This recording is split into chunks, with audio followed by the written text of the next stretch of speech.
All right. Cool. Hey guys, just thought I'd hop on again and review a couple more Kombi vans whilst I had some time. So tonight I'm just going to be reviewing two more Kombi vans. As Warren reached out to me and asked me to review his Kombi van, so I'm going to be doing that one first, and I'm just going to be doing another one that I picked up at random as well. So hopefully some feedback I give to you guys tonight will assist everyone in being able to better their Kombi vans. All right, just a minute, guys. I'll just grab it up for you. Okay, so the first one I'm going to be reviewing today is the down and unders. So as Warren reached out to me and asked me to give this one a review, so that's what I'm doing. So to give you guys a bit of context as to what he was going for. So on the right-hand side, we have his reference images that he supplied. And what I really love about the entry, now I'll just scroll down, was that it started off with a really nice reference image and some a bit of a concept as to what he was going for and what he was trying to achieve. I'll switch to caption on.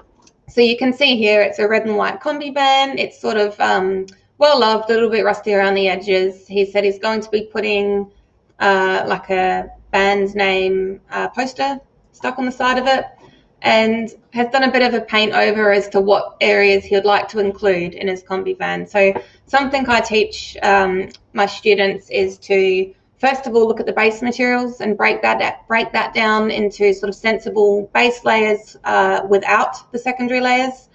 And then I get them to talk about the secondary layers on top of that, and I can see that this has been done with this. So it's always good to spend, just an hour of your time breaking down what you see to be able to work up the various different layers of any piece that you get. So we have a lot, really thorough investigation done here. So really well done with the researcher side of that. So again, another little concept page on the left here that clearly summarizes the ideas as well. Great work. And then he takes us through the journey from start to finish as to sort of how he's been working up this Kombi van. So which takes us to where we're at now. So this is where we're at now. So first of all, I'm just going to share what I absolutely love about this. So the first thing I noticed about this was the poster.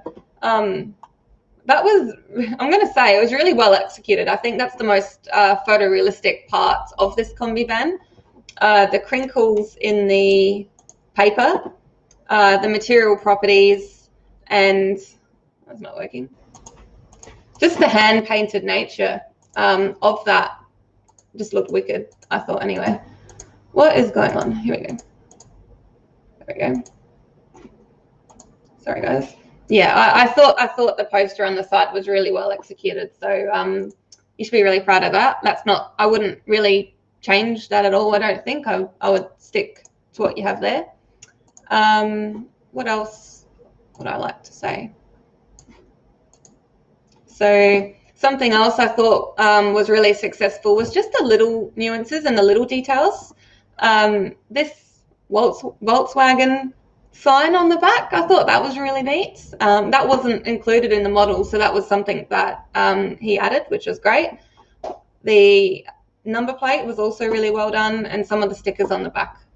All of these, in my opinion, added a lot of character to the piece and really helped just bring that piece to life. So well done with that one. I've also said that the colors are really good. So if we're using the right-hand side Kombi van as our reference point, so I'm going to assume that we're trying to match that as closely as possible. The actual red color and the whites match really well. So good color palette, good choice. Sorry, so the logo on the back. Window details. So I really enjoyed all of the different details in the window. So if I just zoom in a bit. There's some beautiful little details in the windows. There's some leaks and some windscreen wiper marks. I just noticed that. There's also a little handprint on the side as well. I think someone's also drawn in the window, or maybe they've scratched it up like with their fingerprints or something. So I can tell that there's been a lot of time and effort to put those little elements into that and tell the story of where this Kombi van's been. So really well done with that particular component as well. And the fading paint was well done. I like how you've sort of got the dark red and it sort of fades out to more of a lighter red. And this is evident in your reference image as well. In quite a few of your references, you can see that the red paint is fading. One more thing I did see, which I really enjoyed, was, yeah, you can kind of very faintly see the school bus, the original sticker or history of it was used as a school bus before it was repainted. So that was a really nice little touch as well. So well done. So if we move on to just some areas of feedback now, the first thing I would do for the presentation of this piece is to find a HDRI that represents what you see in your reference image. Find something with a bit of grass or outdoor and a relatively, something which casts a bit of light coming in on the side. I'd like to be able to see how this Kombi van responds to that sort of light on the side of it. Where the HDRI we have now is sort of, it's just got like a light on top. There's no real areas of light and shadow to really assess the specular highlights. So definitely get something a little bit more interesting in there. That will also really assist in the presentation of some of your metals. So right now we don't have anything to reflect in your metallic materials. So right now they're appearing quite dull. The minute you get some environment reflections happening, it will just bring it to life. And not only in the metals, but also the glass as well. So we have a few, I can see a few reflections there as in the windows, but definitely pop it into a bit of a brighter HDRI for the presentation. That will go a really long way to getting this photoreal. What do we have next? So next I'd like to sort of just discuss, I'd like to go through two different things. I'd like to go through each of the base materials, first of all. So I'm going to sort of pretend that they're not covered in secondary layers. I'm just going to talk about the material properties themselves and just sort of discuss from what's been done in the in your artwork compared to the reference image, and let's discuss how we can get them closer. Then I would like to talk about the secondary layers on top of that and how we can get those secondary layers looking a little bit closer to your reference image. So first of all, let's start with the base materials. So as Warren, you've said that there's still a bit of work to do on some of the materials. You did mention that you're still working on the white painted metal, so I'm going to assume that's the bumper and a few other areas. But I'll just sort of point out areas which I think we can get closer, and I know that you're probably already working on some of these, but it's just probably worth mentioning them anyway. So in terms of the materials, the main body. So bumpers. So yeah, the first thing I noticed was those bumpers. On the right-hand side, we have a white painted material. It's very matte, whereas on the left-hand side, we have a metal. So I would remove any metallic contribution from that bumper. I don't know whether it's, I mean, I assume at one point, yeah, I'm not sure whether it would originally have been a metal before it was painted, but if we do have a look at this reference, I can't really see any evidence of metal on this bumper. So you could probably use a white paint as the base material. You probably don't even need to go as far as adding this aluminium unless you can clearly see big chunks of metal or something like that. You'd probably be safe. So I would get that looking like a white matte color. Next thing I noticed was the tires. So I know that the model, and of course the model is slightly different to the reference image. The reference image has an extra couple windows and a few different nuances in the model that don't, like for example, the tires are completely different. But I can see you've done the best you possibly can to match it. But what we could probably do is either this white circle, this is like a traditional sort of decal on the Kombi vans. To get this looking closer, you could probably I would probably just turn it back into a rubber or pop a metal on it, something so that it looks closer to what you see in your reference image. Right now, the white doesn't match the tire in the reference, so I would do something along those lines. The rubber itself is looking pretty good, so that's looking like a rubber. The metal, now if we observe the metal in the reference image and then take a look at the metal in your Kombi, I would say that the roughness needs to be dropped quite significantly. We have quite a shiny chrome in the reference, whereas the metal on the left-hand side is quite rough and it's not lending itself to that chrome look. It looks it's looking closer to plastic than it is to metal. So drop that roughness right down, probably like around the 0.1 mark, quite low. And you can still keep the roughness values of those secondary details, so like the dirt on top and things like that. You can still have some contrast, but I'd like to be able to see a few sharp reflections in that metal. So drop that quite a bit. And do the same thing on all of your metals, so on all of the handles and on all of the mirrors as well.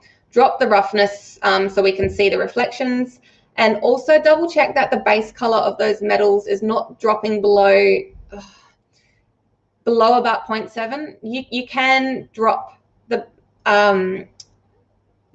the base color a little bit lower, but it tends to not look as realistic, especially if you're trying to pull off like an aluminium. So increase that base color because it is looking quite dark, and drop the roughness, and then you'll get something a lot closer to what you see in your reference images on the right hand side. Now, the Volkswagen logo at the front. So we do need to, if we're matching the reference image, let's turn that into a shiny reflective metal. And I think that will really lend itself to, I think we'll just give it some nice contrast. Right now, everything is everything's quite, all the specular highlights are quite broad. I would like to see some more shiny parts brought back into that to add contrast and interest. So definitely go ahead and, some of this metal you have around the sides, apply that to your logo as well. That would look really nice. And in terms of the glass, now all of the detail for your glass is there. You don't need to change the distribution or the pattern. It's really nice. The glass, again, is also appearing quite dark. Just ensure that there's no tint or I'm not even sure if it's transparent. It might actually not even be it is a little bit. Increase the transparency of that glass and get it looking closer to what you see in the right. So if there's any level of tint or if the transparency is not, the glass transparency is not on full, just increase that transparency, because right now it's looking incredibly tinted, like it's got a very dark coating on top of it, whereas in your reference, the glass is actually quite clean. So let's make that a little bit more see-through. I'd like to be able to see, as you can see here, you can see the windows through the other side. I'd like to be able to see that in this Kombi van as well. So just check the eye settings of that glass material and see what you can do to get it looking closer to the glass. Now, let's talk about the secondary layers. Now, so something I like to do when I'm texturing any sort of asset is I'll get a piece of paper and I'll sit down and I'll write down all of the various layers that I can see on each material, right? So I can see that you spent quite a bit of time going through and labeling all the different components, which is fantastic. But what you need to do now, and because it's very easy to make things look very busy when you do this, right? Because you're trying to add everything in. You need to be able to reconstruct this from start to finish. And the way you need to do that is sort of, as I said, break it down into a list, but start from broad details to tiny details. So what I would be doing with this Kombi van, so if we use the red paint as an example, the first thing I'd be looking at would be this faded paint. So I reckon that would be the first secondary layer I would tackle before I add anything else on, because the fading of the paint is a very broad change in color and change in material properties. It makes the paints, so this faded paint makes it look rougher and it makes it look brighter. Whereas with the red, the cleaner red, you can see it's actually still quite shiny. So I would strip back. If I was you, as Warren, I would take off, just hide all of your secondary layers and leave nothing but your red paint and this light faded layer that you have here. So I can see that you have indeed added that fading layer, and I would work to just build that layer up first.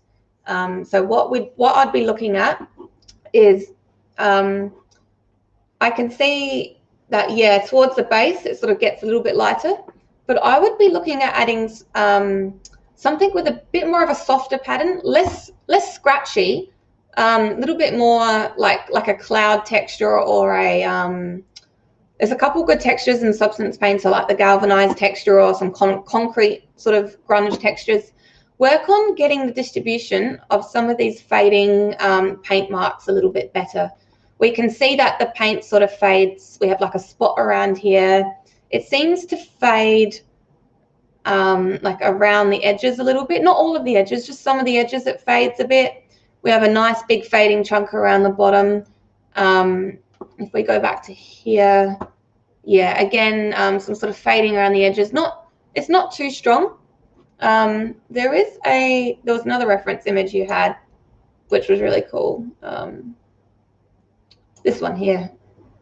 So this fading image on the right, you can see that some of the fading is even localized to pattern. So perhaps you could have one panel or two panels that is a lot lighter than the rest. So maybe that's something you could introduce as well. So what I would do is, yeah, just work at those two different colors. And just a tip, when I always work on like paint fading, I find concrete maps really, really useful. I think they sort of have that textural quality to add the details that you need to be able to make it look like paint. Does that make sense? So just a little tip. So maybe one of these panels you could, make a lot more faded than the panel next to it.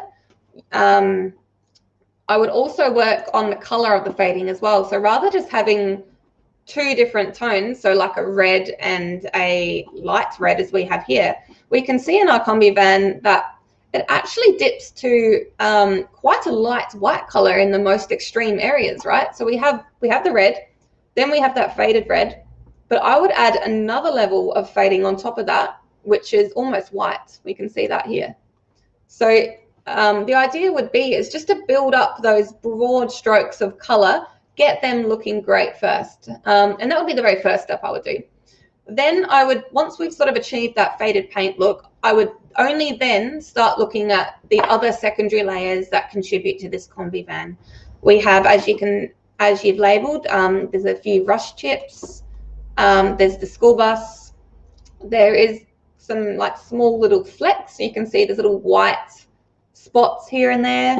We have a little bit of orange seeping in on the back, so that would just be a little bit of rust. So again, just a very subtle hue shift towards the orange in some areas. We flip to here. We have some other little interesting details. There's a few little leaks coming down here. There's some leakiness coming out of the vents and below here. There's also like a random blue chip on the side. So I always find it cool just to switch things up a little bit by adding some contrasting tones. So again, like against the red, we have a bit of a blue, just random little fleck on there as well to add some character. So only once you've added those broad scope details do you then start honing into those little details. Now, in my personal opinion, the brown dirt layer on this Kombi van I'll probably remove that, only because I'm not seeing that brown dirt reflected in your reference image. If you're going to be going for sort of a texture art position, it's really cool to be able to show the person that you're able to copy a reference image exactly eye to eye.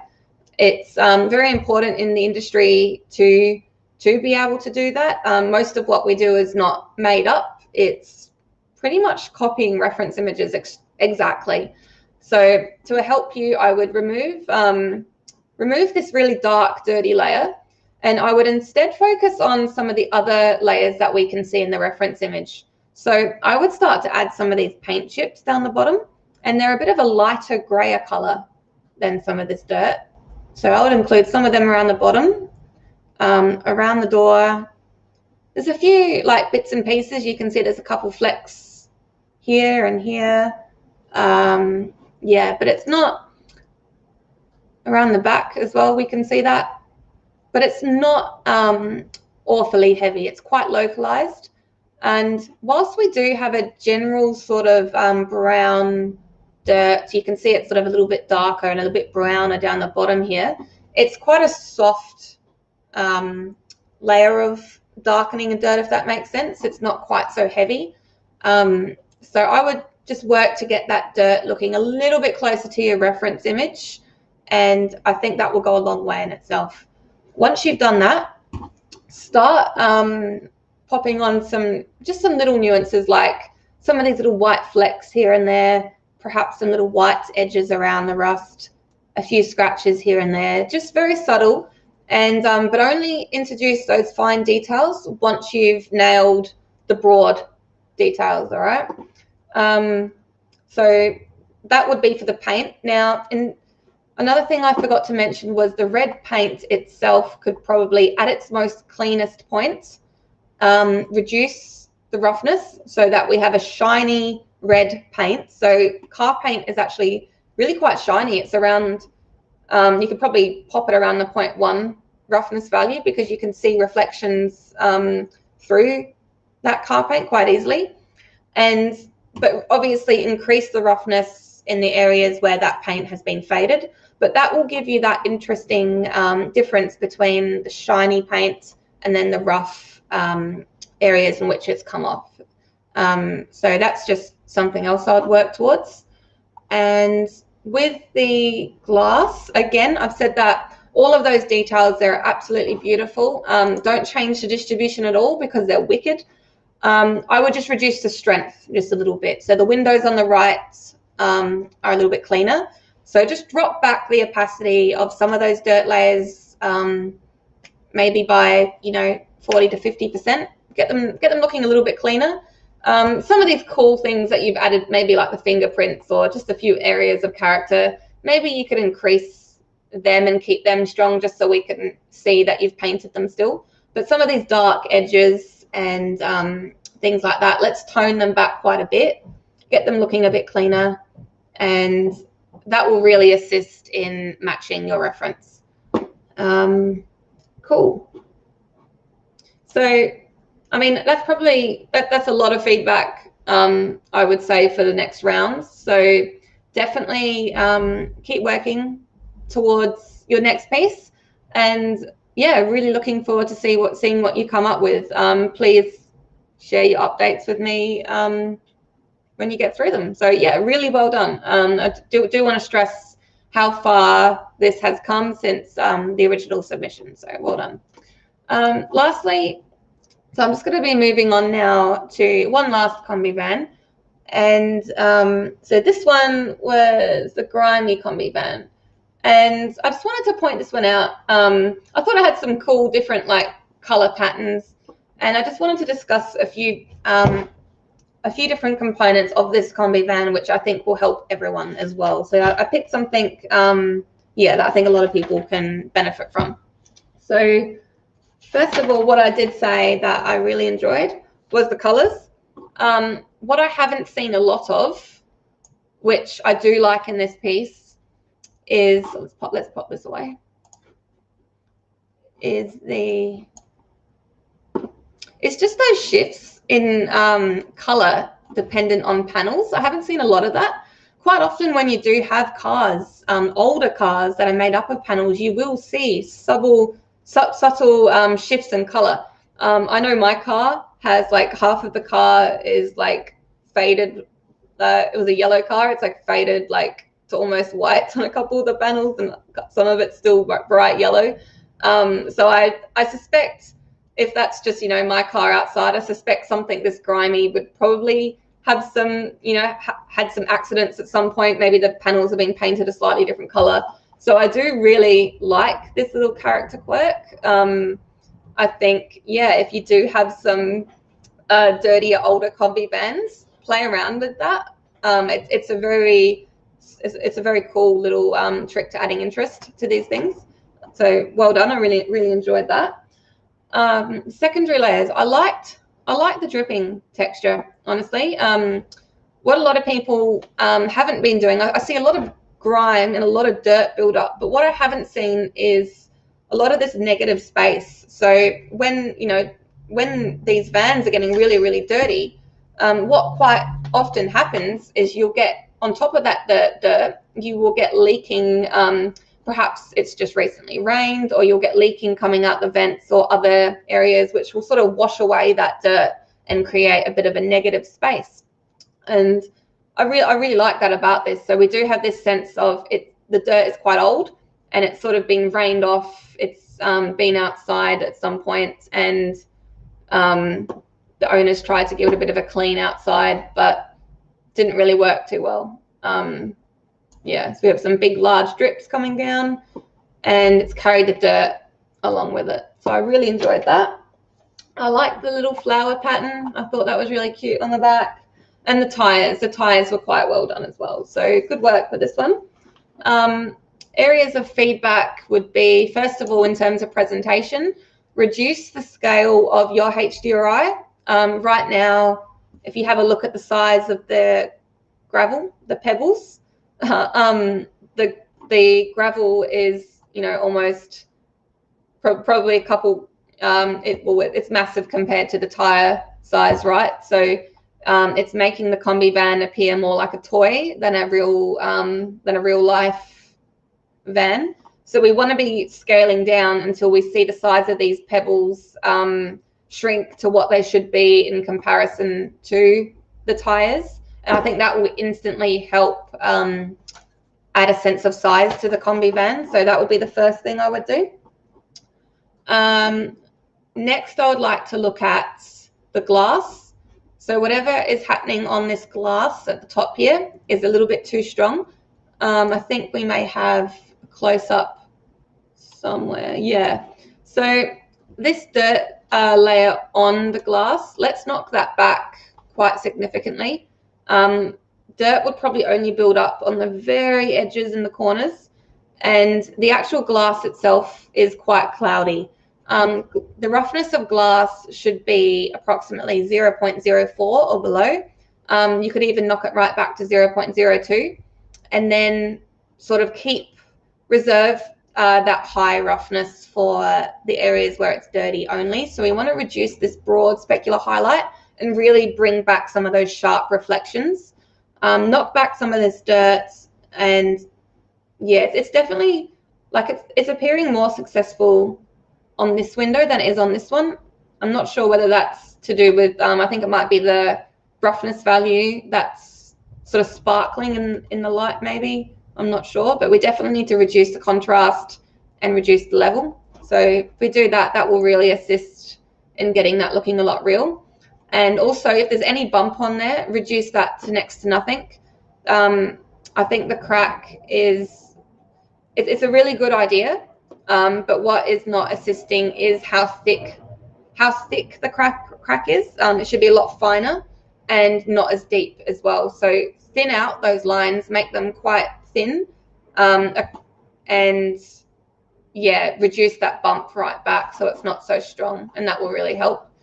And the other thing about the glass is we do have some strange artifacts on the back window.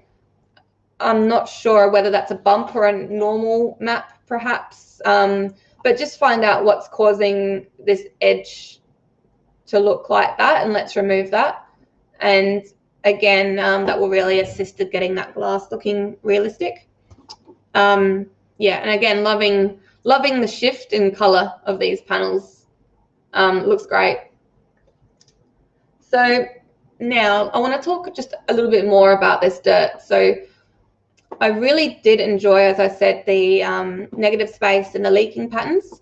It is a little bit, the whole, I guess, overarching dirt as a whole, though, it is a little bit heavy. So I would knock that back a little bit, at least 25%, maybe even 50%, and also lighten up the color. The color is too dark, and traditionally dirt, I think, should be a little bit brighter and a bit lighter, especially if it's on sort of a gravel road. If it's on a gravel road where it's more of a dust, you would assume that, you know, some of the dust would be kicking back onto the tires around here and maybe on the bottom, and it would be more of a lighter dust as opposed to something that's really quite black and quite thick and quite muddy. So lift the color of this thick dirt a little bit, and yeah, just knock it back by about 25%, I think. Let's just get it a little bit clean and not so contrasty, because right now that contrast is just too high. And also what we need to do as well, and this is a very common thing that pops up with student work, is the use of edge wear and curvature to procedurally generate some of these details. Now, with Substance Painter, it's very easy to overdo some of these edge wears, and it does make things look a bit procedural and computer generated. So the way we can fix this is when we apply some of these smart masks and some of these smart materials, think of it as getting you 70% of the way. You always need to add a little bit of extra, layers to be able to break that up and make it look a little bit more natural. So what I would be doing is sort of breaking up and removing some of these edge wears. Do it like in a broad scale way. So a very typical, easy way to do this is just to grab a cloud texture, really large. You can get some really large fractal patterns, contrast it, right? So it's really very contrasted, and then just multiply that on top of your dirt mask, and that will just eat away at it and remove it in some big broad chunks, and it will look a little bit less samey around every single curve. And I always do that twice. So I'll get a large scale fractal or grunge pattern, eat away at it large scale, and then I'll work at adding some small scale breakups, which I think you've nailed some of the small scale breakups quite well. I can see that, you know, sort of it goes, you've got a high, then you've got a low, high, low. All of that is actually quite nice. And yeah, so what you have here, you've sort of created a space where it's not on the edge. That's really good. We just need to see more of that. So I would remove it, you know, big chunks at a time. Keep the edge wear a little bit more localized and not over every single edge you see. But you're on your way. You truly are on your way. Just keep working. Yeah. I think it's definitely where it's most successful. I do like it around the back here. I think that does look really nice, how it's sort of caked up around here. But yeah, I think it's just this front area where the door and the front couple panels where it's standing out to be a little bit strong. And yeah, just this dark dirt here. The light bulb. If you could, with the light bulb emission, just reduce the saturation of that and lift the emission up to be a little bit brighter. It's a little bit too dark and too yellow. We probably want to see something a little bit closer to a whiter light on those emission. And perhaps to add a little bit more character would be to add, so if this Kombi van had been through a really dirty environment, I would say that there would be a lot more dirt build up around the tires. So around these edges where, you know, the dirt is sort of kicked up, maybe it's been bogged in the mud or something, I would expect to see some little flecks flying backwards behind each of the tires. So behind here, dirt would build up in the corners and it would actually fleck back and sort of produce a bit of a splash effect. Same on the back here. And of course on the bottom of the bumper as well. So get some dirt happening on the bottom.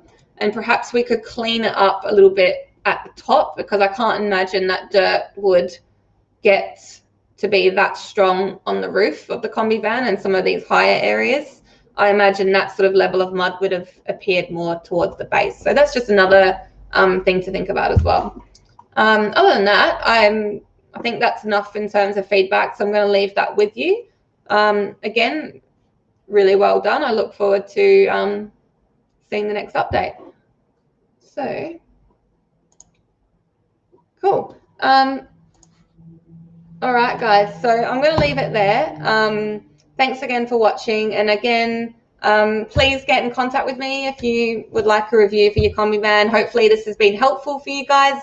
If you have any questions, contact me on Discord or via LinkedIn. Just shoot me a private message. I've had a few people get in contact with me now, and it's really cool. I love interacting with the community and helping you guys do the best that you possibly can, because at the end of the day, the purpose of these challenges is not to just appoint a winner, but to hopefully provide everyone, provide people a bit of feedback and get them to learn something new, right? The sort of feedback I'm providing you is very similar to how we would do it in the industry, how we would conduct dailies, and how we would produce iterations of our work. So it's a really good practice if you can drop me a line and get your Kombi van reviewed. I know it's a little bit daunting and a little bit scary to have someone add some constructive criticism to your work, but I promise it will be really valuable. So yeah, thank you so much, guys. I'll see you all next time.